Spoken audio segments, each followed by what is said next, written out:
Hey guys, good morning. It's Tony. This is going to be a YouTube exclusive video just because TikTok is banning crypto and stuff. So if you're only following me on YouTube, this is the only place where I'm actually going to be releasing this.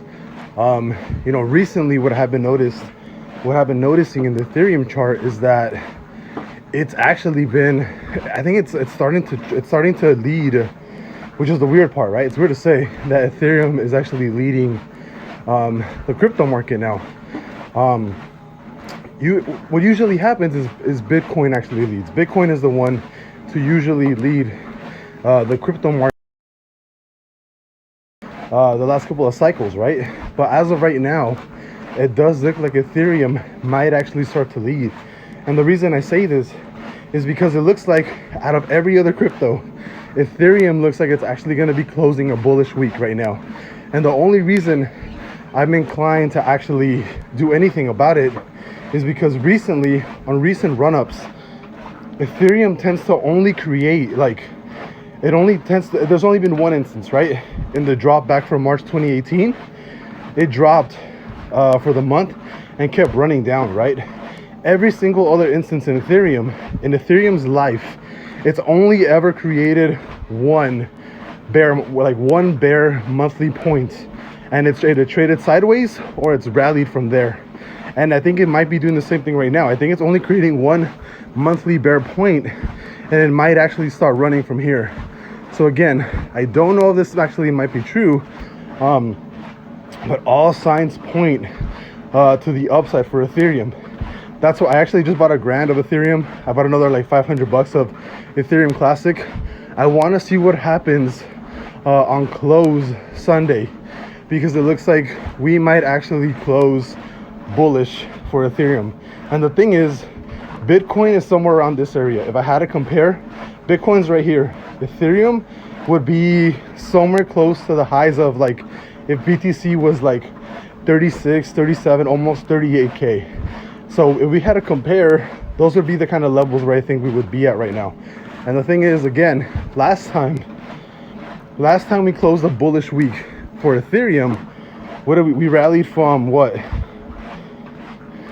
Lows of 1697 to highs of, that's how much we rallied. We rallied from lows of 1697 to highs of 4388. So I mean, the only thing that I can expect is kind of something similar from here. Like, what did we actually rally? What, 2690? What did we actually rally? 2,690 points, or like dollars, right? From lows. Let me see. Lows of like right here in what, 42 days? 2,690.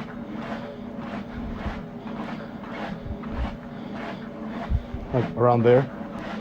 So it would basically put us around the same spot. I mean, within the next 42 days, or like the next 2 months or so. Again, this is all speculation, but we are closing a bullish week this week, tomorrow on Ethereum, which hasn't happened again since the week of March 29th, and that's when we actually started that rally from $2,000 to $4,000 on Ethereum. So as of right now, I'm not 100% sure if this can happen, but this is going to be very interesting. No other crypto is closing a bull week. No other crypto is closing a bull week. So this either means that Ethereum is starting to trail on its own, or Ethereum is now leading crypto, which is the crazy part, because if Ethereum is leading crypto, it just means that we actually just created a clear bottom for crypto as a base, and Bitcoin isn't leading anymore. So it'd be definitely interesting to follow Ethereum over the next couple of weeks to see what's going on. And again, this is the only reason why I actually bought Ethereum. I bought an extra $1,000 of Ethereum. I threw some ETC in there because whenever Ethereum runs, Ethereum Classic tends to run a couple multiples more. So just in case, I bought a little bit of Ethereum, bought $1,000 more. And then for Ethereum Classic, I did end up buying a little bit more Classic too. I think only like $500. But this is very interesting to see the fact that no other crypto is going to be closing this week bullish, and Ethereum is. So it's very interesting, and I'll keep you guys updated for the following weeks, because again, technically, if I had to go in on a play, this would be considered a perfect buy-in, right? Perfect buy-in. We have the reverse MACD creating a bullish trigger, or basically saying, not bullish trigger, but it's basically saying, hey, if you're short on this ticker, sell all your shorts, which basically means buy, right? And the Stoke is starting to create clear bottoms, right? We need to see where it is tomorrow. But again, every single time we've had an indication of, you know, Ethereum doing something like this, it ends up moving to the upside, or at least this is the start of a movement to the upside. So it's definitely going to be very interesting to see whether or not after this close we actually start moving to the upside. And if we do, that means that Ethereum is now leading crypto and it's no longer Bitcoin. I'll see you guys later.